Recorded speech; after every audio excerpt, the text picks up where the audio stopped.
whoever controls the opium poppy controls southern Afghanistan.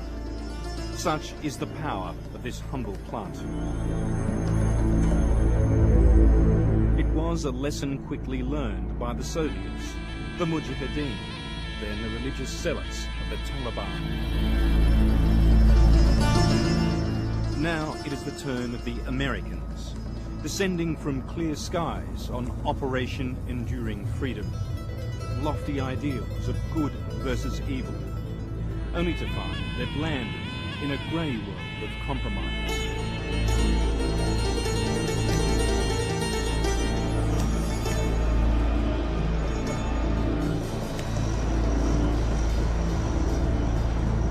This airport is the gateway to Kandahar, Afghanistan's second city, capital of the biggest opium-growing region in the world.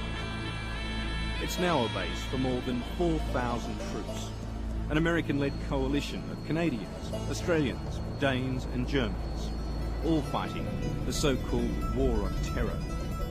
We have to eliminate, reduce, fight, do everything we can to wipe out terrorism here in Afghanistan.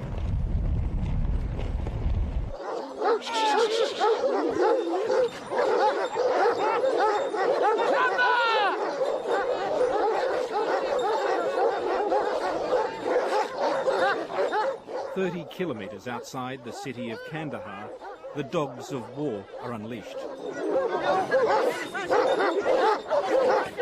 Among the crowd are warlords, opium merchants and poppy farmers.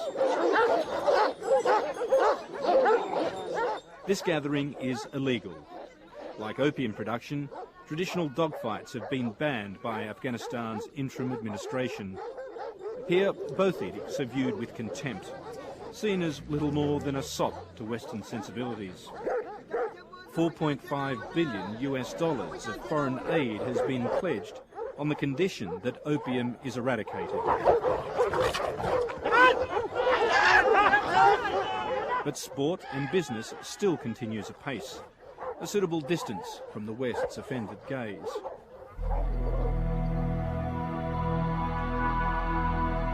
Up until 2 years ago, these fields produced more than 70% of the world's opium, some 4,500 tonnes a year, enough to refine 450 tonnes of heroin.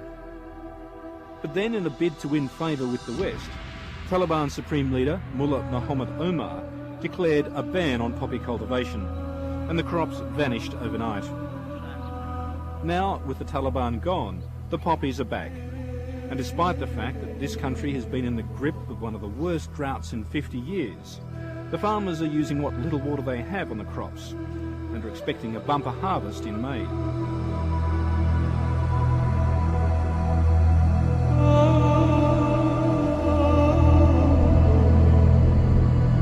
Of course, opium never really disappeared under the Taliban. Overproduction had created a massive stockpile, more than 2 years' global supply. The ban simply helped ease the glut and drive up prices.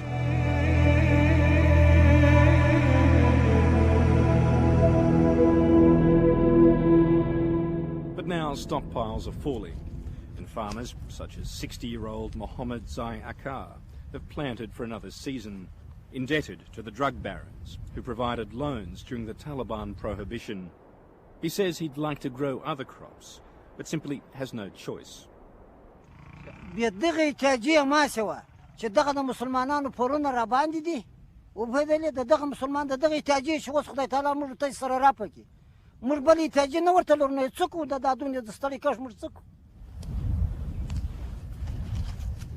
Thousands of other poppy farmers are also caught in Mohammed's poverty trap, working as little more than indentured labourers for the syndicates. In war-ravaged Afghanistan, opium is simply too lucrative to ignore. Poppies require only half the water needed for wheat, yet reap 30 times the profit. Effective Western crop substitution schemes would be prohibitively expensive. They'd also be difficult to enforce because too many officials get a cut of the drug profits. 10% from the farmers, 20% from the traffickers.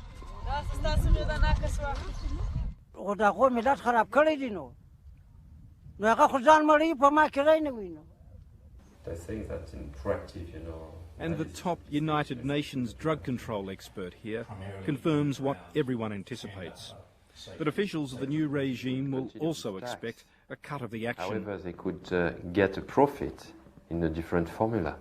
So it will not be under an official tax, but it could be against a different formula again, and get some income. Yeah, could be. But again, it's a better bet than foreign aid, isn't it? No strings. No, you're perfectly right. Yeah. Yes.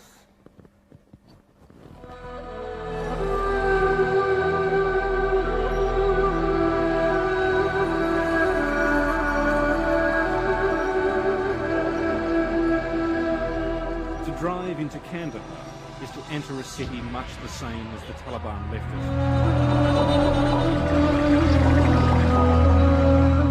This deeply conservative town was the ideological heartland of the Taliban movement and home to Mullah Omar.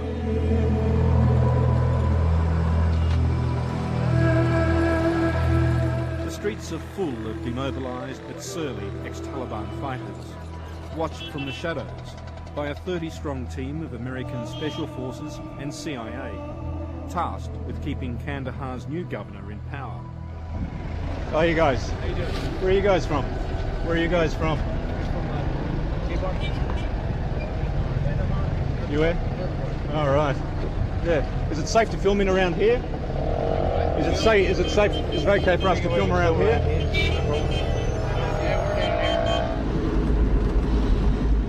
That night, we're summoned to meet the new governor of southern Afghanistan at his heavily guarded compound.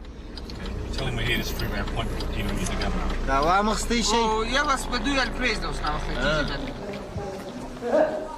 Following the Taliban surrender, Governor Gul Agha Sherzai, backed by his American minders, seized power after a brief gun battle with Kabul's nominee for the job. It appears might is still right in the new Afghanistan. But Sherzai knows he sits in the governor's office at the Americans' pleasure. How are you, sir? Thank you very much for seeing us. I understand you're extremely busy. This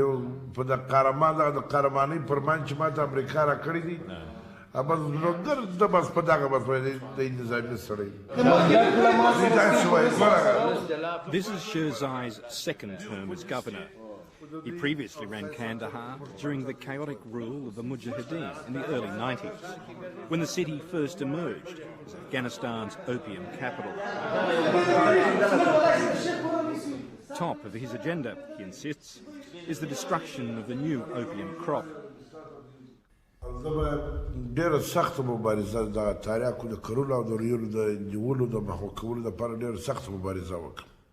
Given his track record, no one really takes him seriously.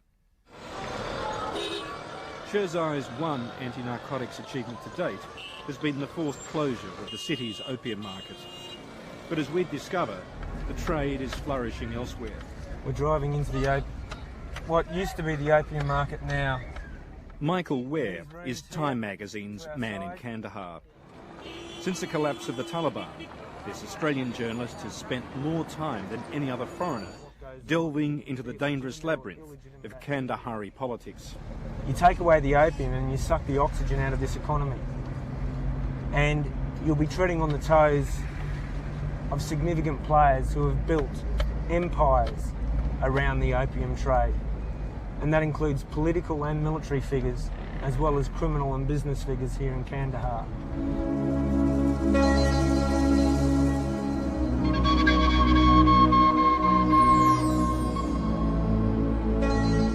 The real business of the opium and heroin trade is still conducted far from the city.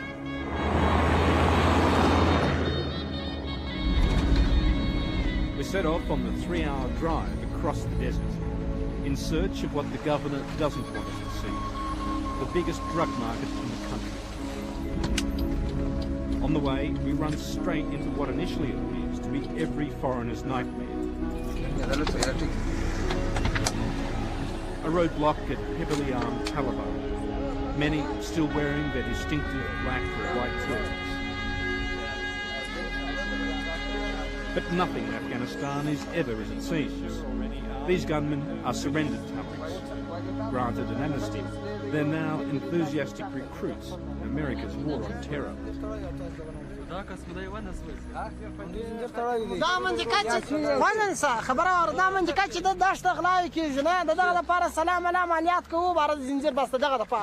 Some people say that you are Taliban who have changed sides.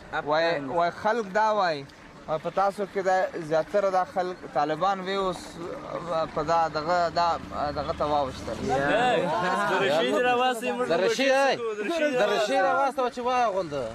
that if you people just provide us the uniform, we'll change. A shave in a new uniform, and these former Islamic holy warriors will happily fight alongside the American infidels, their loyalty shifting faster than the sands. It's a trait of Afghan politics that continues to confound US commanders, attempting to distinguish friend from foe. But for today at least, these rebadged Talibs are content to relieve travellers of money and valuables, on the pretext of searching for weapons.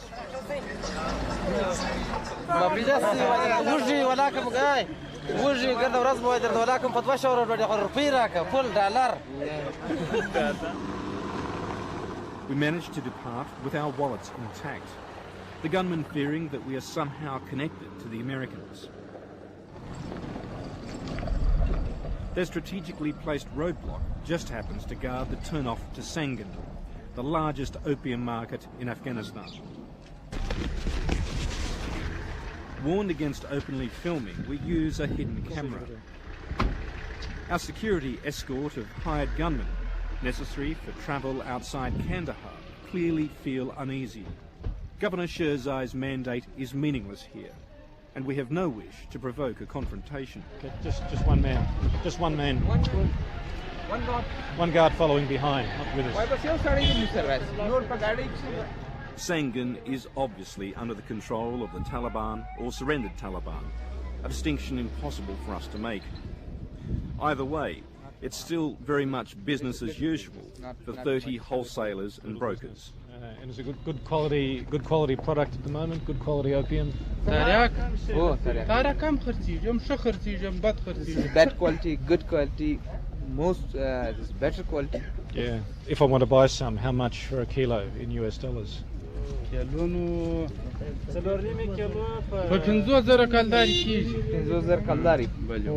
Man ka kilo 50,000 rupees per kg. That comes around $800. The shops only hold samples.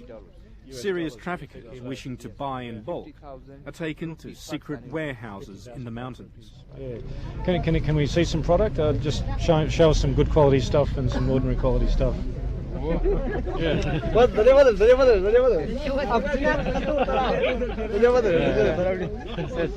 Stay here. The economics of trafficking are straightforward. These men pay the farmers around $300 a kilo. I'm quoted $800 for a kilo that would fetch me $16,000 were I to smuggle it to the streets of Europe. Refined into heroin, it's worth 10 times that again. Should it open? Yeah, why not? Open it up, yeah. Yeah. You said, would you want to taste it? Not for me. Yeah.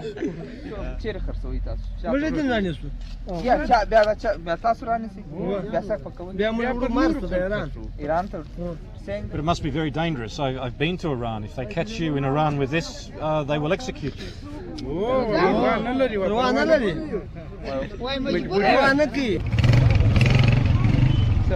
So these are all opium shops too? Yes, sure. Initially, after the collapse of the Taliban, there was unease here. But the traders say they are now relieved that the Americans show no intention of closing down their operations.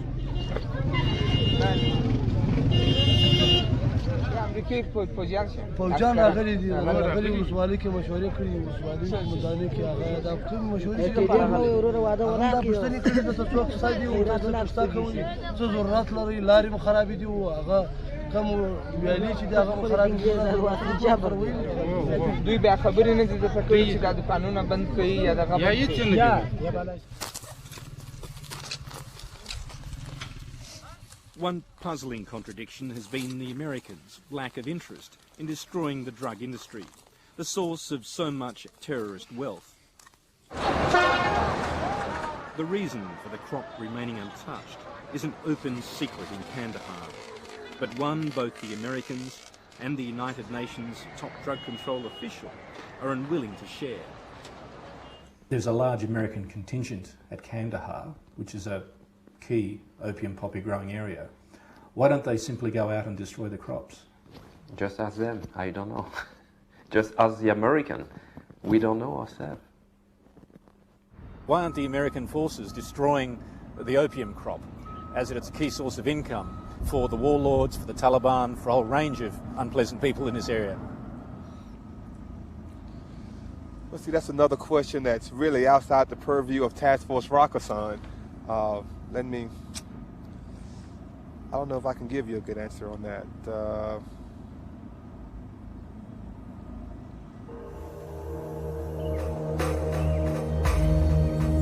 The answer lies with this man, Haji Bashar.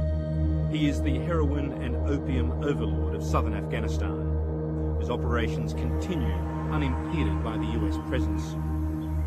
Bashar's drug empire helped finance the Taliban, and he was a close friend of Supreme Leader Mullah Omar. Today, he quite literally owns Kandahar. From this point on, in the centre of Kandahar, from this roundabout all the way down this main road, the buildings on both sides of the street for another kilometre or maybe a little bit more are all owned by a man named Haji Bashar. He's the most powerful drug lord in southern Afghanistan. With each new administration that comes to Kandahar, they have to face the choice of either taking Haji Bashar on or making a deal with him. Invariably, every government that has taken office has quickly come and made a deal with Haji Bashar. On the 23rd of January this year, this great survivor of Afghan politics surrendered his 12,000-man private army and promptly struck a deal with the Americans. He was brought into the new government as an ally. He now provides much needed military muscle that this relatively weak governor needs. The Americans, for their part, received intelligence on a level that I do not believe they had been receiving before. Haji Bashar intimately knows senior members of the Taliban. He, more than anyone, has information on where these leaders went, how they got away, and he is now proving pivotal in negotiating the surrenders of countless Taliban commanders.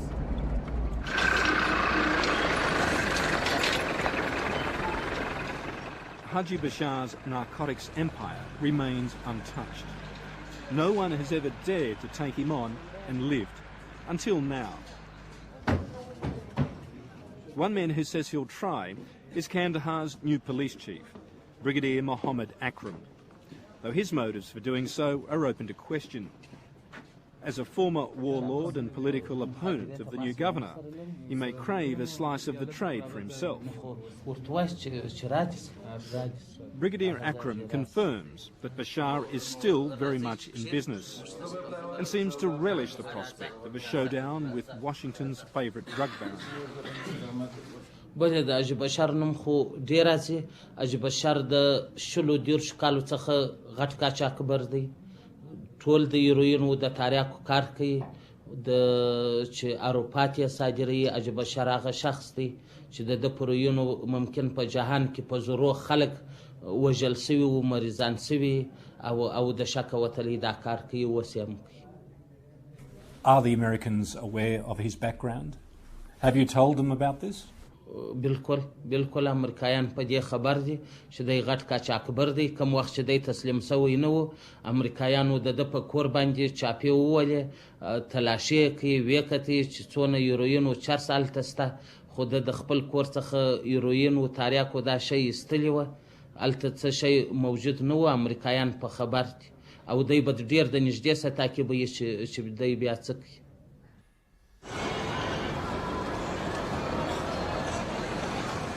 But a visit to Haji Bashar's new house in Kandahar reveals another surprise. The family of Governor Sherzai. Right, we're now coming to Haji Bashar's house. This is by far the most impressive and luxurious house in Kandahar. As a sign of the closeness of their relationship, the governor of Kandahar's family is currently staying in this house. In fact, you're now looking at the governor's soldiers guarding the drug baron's house, with the governor's family inside. Do you have a personal relationship with him? What's the extent that you know each other? شخصي دوست شخصي اعتماد کول نه زبر ودلای خو قوم د خبره ټول د تضمین راکړي او امریکا چا ورکړي چې زه په پاینده کې د دې شام څخه سره په نظر کوم دا کار نه کوم. But for a man who denies any personal connection with Haji Bashar, Governor Sherzai makes a great public display of demonstrating his bond with Kandahar's power broker as they chat on their US-supplied satellite phones. Haji Bashar. Hello, what am I doing? Haji Bashar. Hello. Hello, salam alaikum. جوار بخير وشيء بخير سنة بخير وشيء شكرا أنا بركم بري خبري وكرجة إن شاء الله كثير بس صباي بلاي وكيك كواج بلا تفكير ولا وقت بنستبيع هو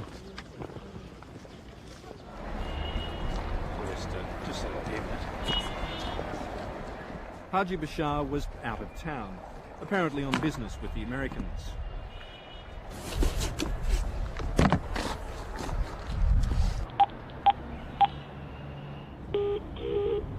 Hello? Hello? Hello? We made numerous attempts to contact him, until warned that Bashar had given orders for his gunmen to shoot any journalist who persisted in annoying him.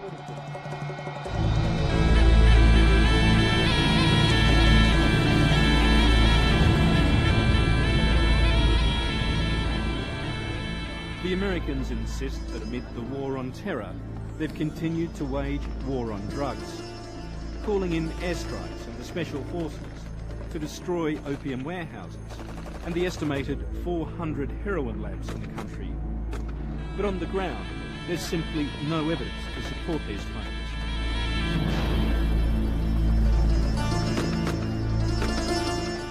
In the American consciousness, all that really matters is Al-Qaeda and the risks to the Americans themselves.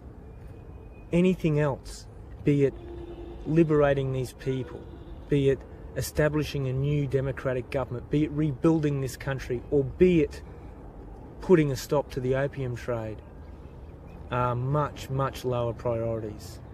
So I do not think it is something that the American public or the American government really has at the forefront of their agenda.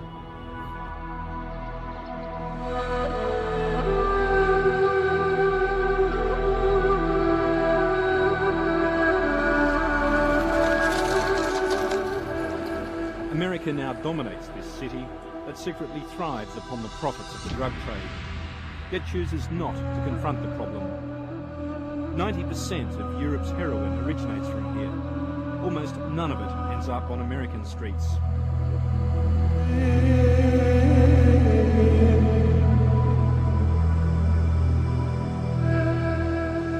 One question remains. If it were the other way around, if Afghan heroin was finding its way into the veins of America's youth, would the US have been so ruthlessly pragmatic in enlisting the help of Afghanistan's most powerful drug lord for the war on terror?